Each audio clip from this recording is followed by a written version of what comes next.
नमस्कार दोस्तों, स्वागत है आपका हिंदी नॉलेज शो में। तो दोस्तों, तुर्की डिप्लॉय कर सकता है S-400 एयर डिफेंस सिस्टम को लीबिया में। जी हाँ, और इसकी सीधी टक्कर होने वाली है राफेल लड़ाकू विमान से, उसी राफेल लड़ाकू विमान से जिसे भारत ने खरीदा है।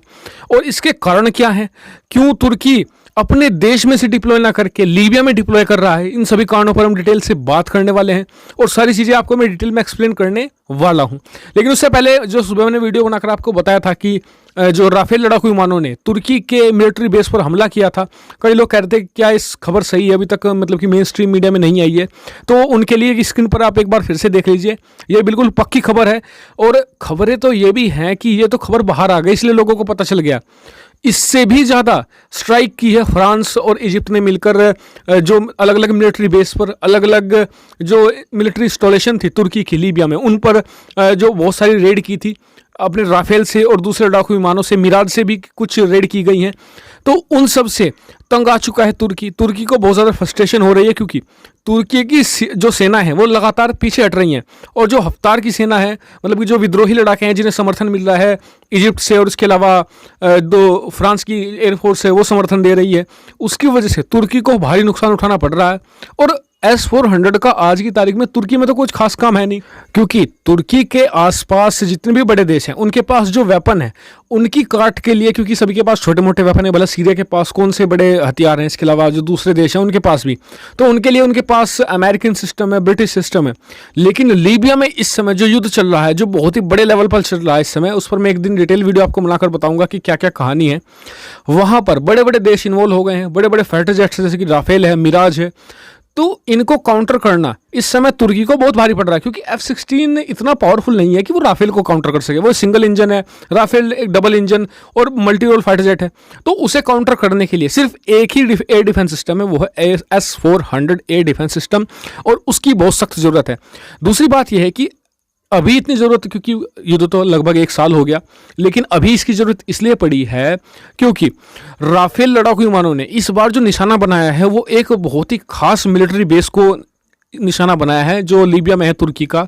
और वहाँ पर सभी कमांडर रहते हैं जो मतलब कि इस पूरे युद्ध को तुर्की की तरफ से कमांड दे रहे हैं, तो उसमें बहुत बड़ी बाधा बनी है और ये बहुत ही ज़्यादा नुकसान हुआ है मिलिट्री के मिशन को, जो तुर्की के मिलिट्री के मिशन थे उन्हें भी, वो भी कुछ हद तक रीशेड्यूल करने पड़े हैं। तो यानी कि उन्हें काउंटर करने के लिए, जवाब देने के लिए S-400 की तैनाती की जा सकती है।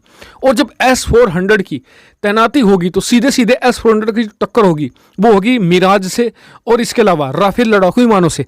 और इससे भारत को बहुत ज़्यादा बेनिफिट होगा, क्योंकि भारत के जो राफेल की टक्कर होगी ना, वो भी चीन के S-400 से होने वाली है। लेकिन चीन का S-400 इतना ज़्यादा ताकतवर नहीं है, सिर्फ 250 किलोमीटर वाला रेंज वाला है, जबकि तुर्की का 400 किलोमीटर वाला। यानी कि भारत को यहाँ पर पूरी तरीके से भारत ये नाप सकेगा कि कितनी कैपेबिलिटी है S-400 की और राफेल की। लेकिन आपको जानकर ये खुशी होगी कि राफेल और S-400 की टक्कर में चाहे नतीजा कुछ भी हो, जीत इसमें भारत की होगी। कैसे, मैं आपको बताता हूं। देखिए, अगर S-400 और राफेल की टक्कर में S-400 रोक पाता है राफेल जैसे एडवांस लड़ाकू विमानों को, तो इसमें भारत की जीत इसलिए क्योंकि भारत को भी S-400 मिलने वाला है। और चीन के जितने भी लड़ाकू विमान हैं वो राफेल से बेहतर नहीं है, क्योंकि वो सारे टेक्नोलॉजी चोरी करके बनाए गए हैं, जबकि राफेल एक सिंगल हैंडेड टेक्नोलॉजी है, यानी कि वो कॉपी करके नहीं, वो डेवलप करके बनाई गई है फ्रांस द्वारा।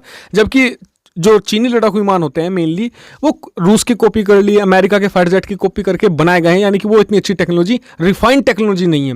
वहीं अगर राफेल यहाँ पर ब्रीच कर जाता है S-400 की मतलब की सिक्योरिटी को, तो भी भारत के लिए फायदेमंद है, क्योंकि चीन के पास भी S-400 है लेकिन वो इतने ज़्यादा पावरफुल नहीं है। खैर, तुर्की के पास 400 किलोमीटर वाला सिस्टम है, जबकि चीन के पास 250 किलोमीटर वाला सिस्टम है।